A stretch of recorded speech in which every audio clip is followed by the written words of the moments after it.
কিভাবে মানুষ তোমাকে সৃষ্টি করা হলো একবার তাকায় দেখো, তোমার শরীরের দিকে একটু তাকায় দেখো তো কেমনে আমি বানাইলাম, কিভাবে তৈরি করলাম লক্ষ্য করো। এই যে মাথা, এই মাথাটার ভিতরে আছে কি? মগজ, ব্রেইন। বিজ্ঞানীরা বলেছেন এতে 1000 মিলিয়ন নার্ভ সেলস আছে এর মধ্যে। 1000 মিলিয়ন নার্ভ সেল। সেল হচ্ছে CELL, সেল। সেল মানে কোষ।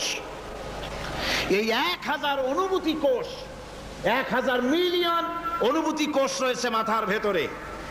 মস্তিষ্কের এসব কোষগুলি, এসব সেলগুলি, তার মধ্যে আবার আছে নার্ভ ফাইবার, অর্থাৎ সূক্ষ্ম সূক্ষ্ম নার্ভ সুতা সমগ্র শরীরের মধ্যে তা ছড়িয়ে দেওয়া আছে।